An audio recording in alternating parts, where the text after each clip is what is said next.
The Urban View Sunday lineup. We tackle tough issues head on. 8 a.m. East. It's For Your Soul with Reverend Dr. DeForest Soaries. The spiritual portion of Urban View. I invite you to join me every week and pray that you will be empowered by For Your Soul. Then at 9 a.m. East, it's Sunday Civics. Hey there, it's L. Joy Williams, host of Sunday Civics. We demystify politics and learn from leaders who are making a difference every day. For Your Soul Sunday Civics, part of the Urban View Sunday lineup.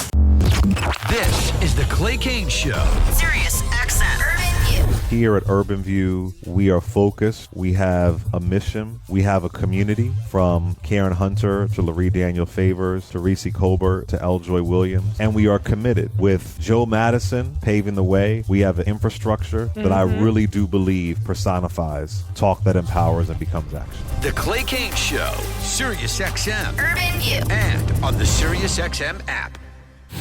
What is Urban View?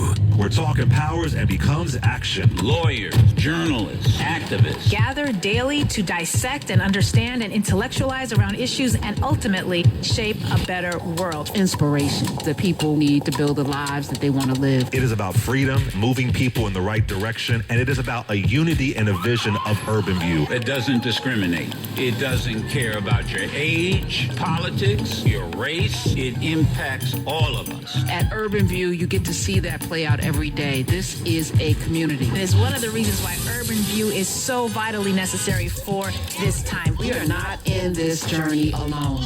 And that's how we empower our listeners. So come on home to Urban View. Where talk empowers and becomes action. What a blessing it is to be in a space that can do all of that. That's Urban View, Sirius XM Channel 126 and the Sirius XM app. Free with all of our trials and popular plans. The Women Empowerment Network and Sirius XM invite you to a new podcast, Larry Breaks It Down. I'm Larry Daniel Favors, and on Larry Breaks It Down, we connect the dots on the topics that matter. We dive deep into the stories, the ideas, and perspectives that shape our world. Larry Breaks It Down, hosted by Larry Daniel Favors. Available now wherever you get your podcasts. And don't forget, follow the show so you never miss an episode. Don't just scratch the surface. Break it down with me. Never gonna stop. Get down. Music defines a generation. Music is a soundtrack of revolution. Music is a soundtrack of movement. Music is a soundtrack of cause. There is an intersection of politics and pop culture that you didn't even know existed. There's some boy, some girl sitting in a cubicle along K Street, somewhere in DC. A boy, a girl sitting in a cubicle along a hill with a Capitol with a dome, who has single-handedly decided what you wore today. Whoa. Mike Muse is an industrial engineer, a music executive, a political architect. He breaks down the intersection of politics and pop culture. This is the Mike Muse Show. What's up, world? It's your boy, Mike Muse. Welcome to the conversation, the Mike Muse Show. I am so excited to be in conversation with you all on this Sunday. I hope you guys are having an awesome weekend, man. I am having a good weekend. Lots of rest. I finished that book, Fight, finally. So I'm excited for that. It's a really good book. Now I can pick up a couple of new books that I've been looking at reading. A lot of it has to center around spirituality and God and a bunch of other cool narratives. But once I start reading and getting halfway through the next book, I will let you all in on what it is I'm reading and if I like it, and maybe we can read along together.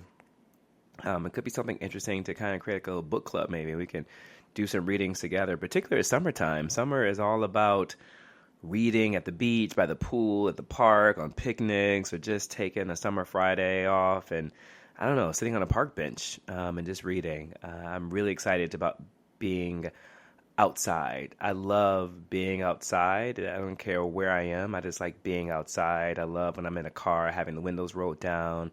I love fresh air. That's really, really, really important for me. And so even later on today, I'm going to take a walk along the park and just kind of just gather myself and my thoughts and have some iced coffee and just think about the week ahead. I'm sure you guys are going to be doing the same thing.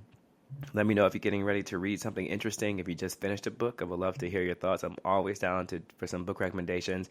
I'm trying to read a lot more for pleasure versus just for academic and scholarship. And so I've been thinking about doing audiobooks for the first time. I'm as progressive as I am, and as much as I love technology, I'm still very analog and conservative in certain areas. And part of that is books. I like physical books. I like the idea of taking a book on the plane with me, taking the book to the beach, taking a book to the park. Right? I like the turning of the pages. Sometimes I feel like if I'm listening to the audio, it's easier for me to get more distracted.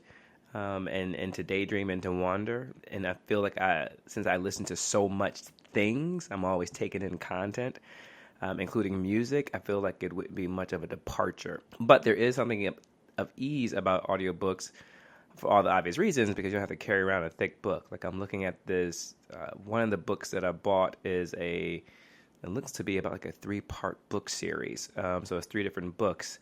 And so that would be so much easier if I just had that into an audio version. But I don't know. I still enjoy like the physical aspect of books. There's something about turning of the pages. There's something about having the book by like your bed at night before you go to read. You turn off the light, or in the morning you wake up, right? Even in the middle of the night, this happened to me. In the middle of the night, I've woken up and I've been able to reach for my book and begin to read the pages of that. So I don't know. Let me know. Let me know your thoughts on audiobooks. Let me know what you're reading.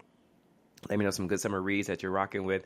Hit me up at I am Mike Muse, MUSE on Instagram, Twitter, and Threads, and let me know your thoughts, man. I'm down for some really cool books and even in some audio books. So yeah. Now, if you joined us yesterday, and a lot of you did, so thank you guys for rocking so much with the Mike Muse Show. I love rocking with y'all, man. It was such a good response. We had an incredible, thought-provoking discussion about the economic shockwaves stemming from the Trump administration's sweeping new tariffs. I got so many messages and DMs from folks saying, giving your own input and your own commentary and your own thoughts and your own suggestions about it. And it really is top of mind. And I love that you guys are also are thinking about Christmas just as much as I was talking about it yesterday. So it's good to know that we're not alone here, right? Because the policy discourse is wrapped around your holiday spending, man, and what's going to be happening coming down the pipeline. And today, I kind of wanted to pick up where we left off because that economic story isn't over, right? In fact, it's just beginning to unfold. But before we dive in, I want to say I am especially excited about today's show because later on I'll be joined by 2 phenomenal women, Erica Alexander and Kim Coles. You guys have known Erica Alexander. She's no stranger here to the Mike Muse Show. She's been on before, but they're going to be on. But I haven't met Kim yet. They're going to be on talk about their new project, Reliving Single. Yeah, that's it. We're going to be revisiting Living Singles, its cultural impact and legacy that it left behind. And let me tell you, this conversation I'm excited for. I think that Erica has such a strong constitution. I've always enjoyed our conversation that we had, and I loved her in American Fiction, right? It was such a satire on like what happens in society. And I haven't met Kim Coles, but I've always found her to be funny. But I'm really curious to see like what she's going to bring to the conversation. But I'm so excited.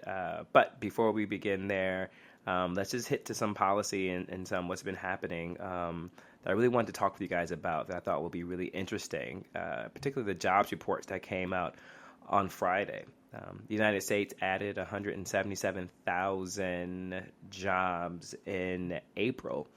It's a number that came in stronger than expected, right? Analysts were predicting about 133,000 new roles. So on paper, that looks like resilience. But as always, there's so much more to interpret behind the numbers. There's always so much to interpolate the data, right? That's why I find data so fascinating, is because it can be used for so many different ways and so many different interpretations. It's almost like scriptures, right? Like biblical scriptures. Everyone can have a different interpretation of scripture. It's kind of like that about data. But as long as you understand the source of where it's coming from and how to extrapolate it, I think that's what makes data so fascinating. And I also, too, don't mind varying opinions on certain things as long as it's rooted in some type of fact, some type of data, right? We can all have different opinions on the numbers, but in how we interpolate it. But as long as it's rooted in something, I generally tend to respect a dissenting opinion much more, as long as I know if it's rooted in something. But the unemployment rate held steady at 4.2%. That's important. It means that the labor market is not in crisis.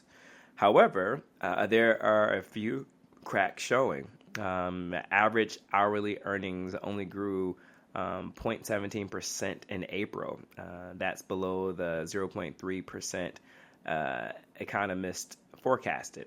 And year-over-year wage growth sits at 3.8%. That's the lowest, folks, that we've been since mid-2024. So I know these numbers that I'm throwing at you, so what does it tells us, right? And so that's kind of what I wanted to talk with you guys about, because it could have been a little bit confusing on Friday.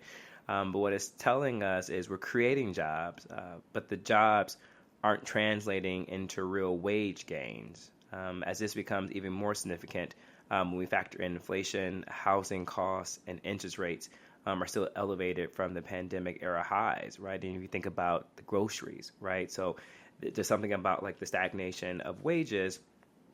Although jobs are being created, it's important that the wages actually begin to grow in order to support those different factors that I just mentioned.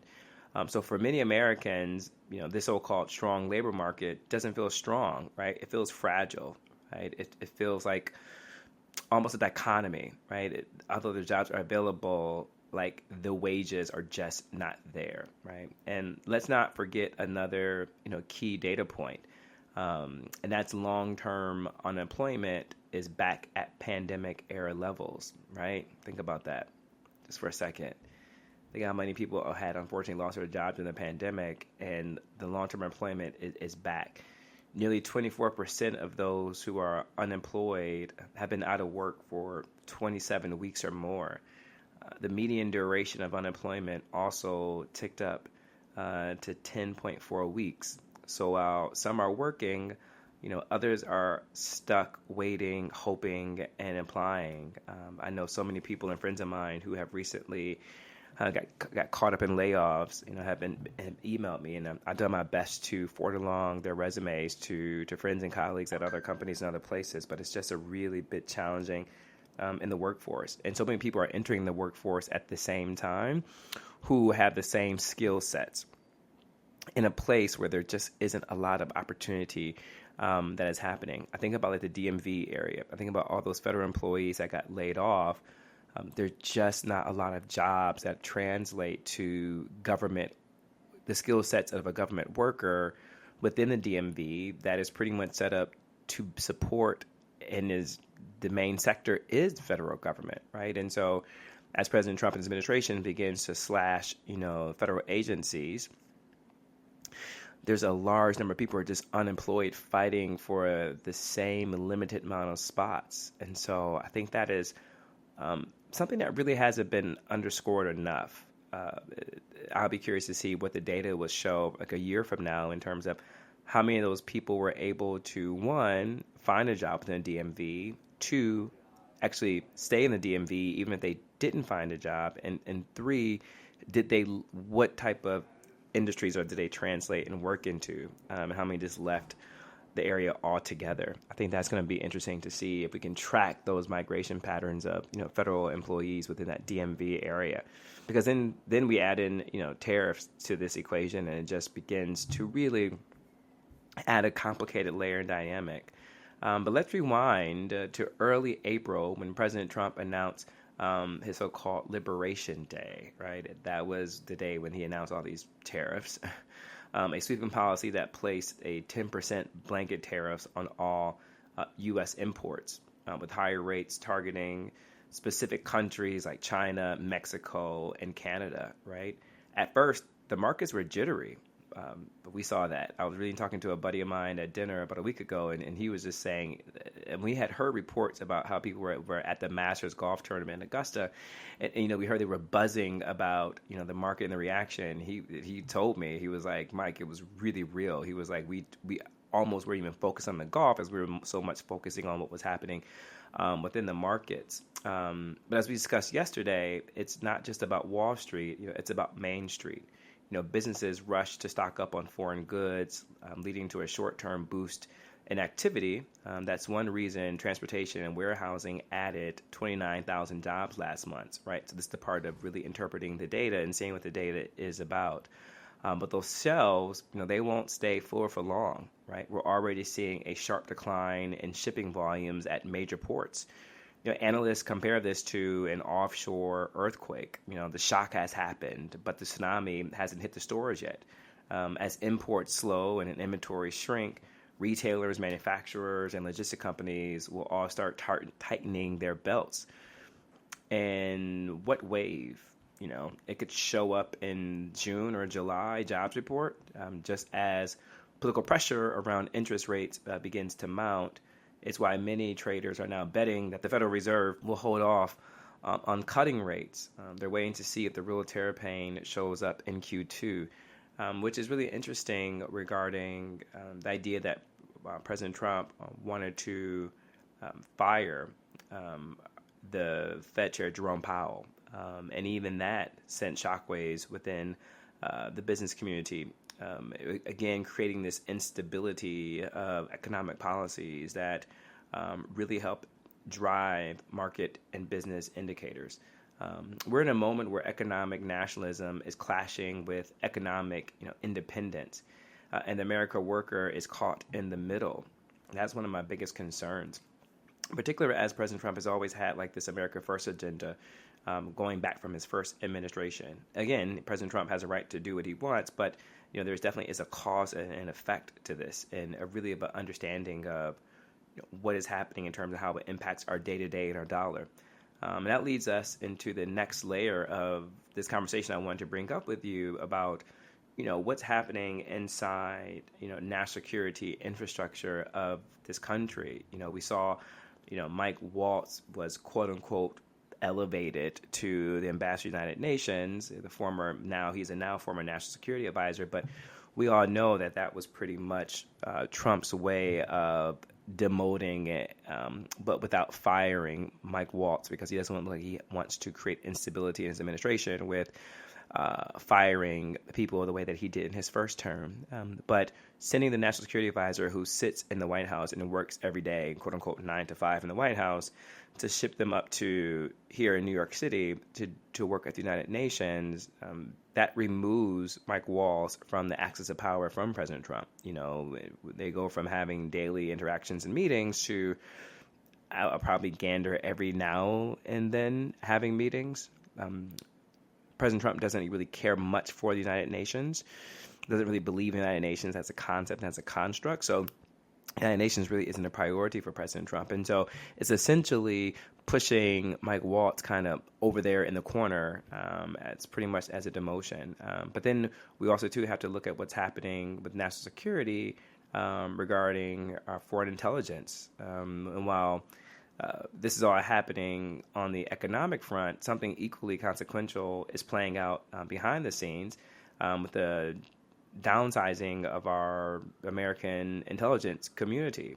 Over the next few years, President Trump's administration has signaled that the CIA is planning to cut more than 1,200 positions. That's roughly 5% of its workforce through early retirements, hiring freezes, and staff consolidations.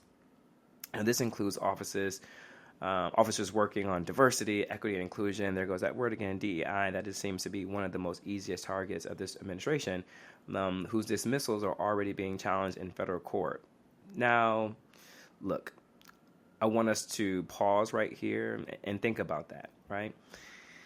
At a time when global threats are intensifying, right, when artificial intelligence is becoming weaponized, when we face cyber attacks, economic espionage, and foreign interference, we are voluntarily shrinking the very institutions tasked with protecting us, right? And add this to the NSA, the National Intelligence Agency, the National Geospatial Intelligence Agency are all facing cuts. And we're doing this while China and Russia are ramping up recruitment, right? Particularly targeting laid off or disgruntled U.S. intelligence workers.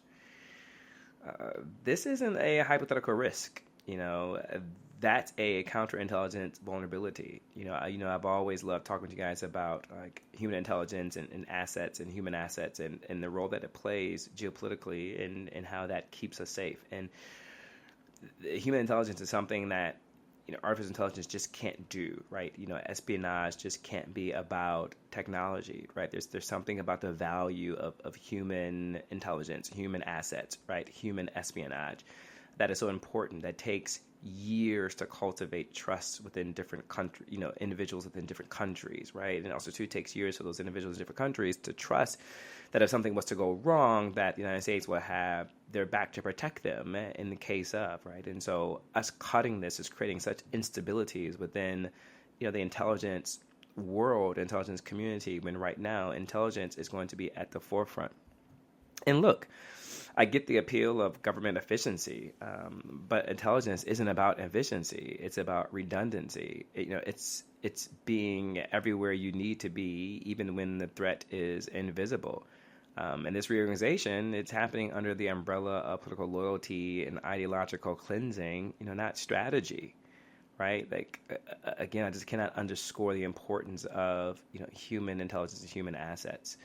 So what does that say about the state of American governance and how it's being perceived abroad, right? Let's take a look at how this is playing out, right, in other democracies. I've been talking about this all week on, Sway in the Morning regarding the Canadian elections. But just in this past week, not only did we have two of America's closest allies with Canada, but we also had Australia just had their elections on Friday. And Australia went to the polls. And in both these elections, the candidate most closely associated with Trump-style politics was resoundingly defeated, right? In Canada, Conservative leader Pierre Poilievre lost not just the election, folks, but get this, he lost his own seat in Parliament. This was a man who once was like a lock to become prime minister. I was talking about this during the week about the reversal, and that's because Trump launched a trade war with Canada, floated annexation-style rhetoric, and imposed new tariffs. Canadian voters saw it as an insult, not just to policy, but to sovereignty. Poilievre's alignment with Trump became really toxic for him. And in Australia, it was a similar story. Prime Minister Anthony Albanese once was literally trailing in the polls, like was coming up short, surged to victory as his conservative challenger adopted Trumpian culture war tactics, railing against wokeness, attacking diversity programs, and promising their own efficiency task force, right? Sound familiar? Doge, anyone, right? That challenger, like Poilievre in Canada, lost his seat, literally, just like Canada. Voters rejected the chaos and rewarded the calm, the boring, right? The steady, the familiar. That sound familiar too as well? And that brings us to the core insight, really, of what I want to talk with you guys about so far, right? Is that American politics no longer stays within our borders. I've been trying to say that since the idea of America First came up. The ripple effect of our policies, from tariffs to intelligence strategy to political rhetoric, are shaping democratic outcomes around the world. What happens in Washington is now being litigated in Ottawa, and in Australia, and in Berlin. And that leads us back home and into the stories that we tell ourselves and that we tell to each other, folks. This is why I'm so important. I focus a lot on geopolitics, and because I really want us to be a really well-informed audience as we begin to not only go to the polls, but I look at you all as ambassadors of democracy, right? That's why I love to educate and inform as best as I can, so that you can have this information and spread it around to others at your dinners, at your brunches, at your barbecues, at work, to really help inform the American public.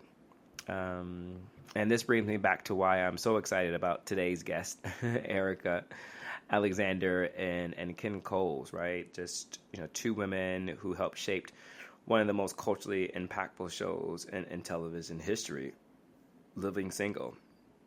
It was in an era before the buzzwords like representation, right? They were showing us what it looked like unapologetically, powerfully, and joyfully. And so this is why I thought it was really important, because in times of economic uncertainty, national transformation, and geopolitical instability, culture becomes a mirror, as I always say. And we need that mirror now more than ever. So, with that being said, stick around, and we will be right back on the other side with Erica and Kim right here on the Mike Muse Show. I'm so excited. All right, talk to you guys in a few minutes. The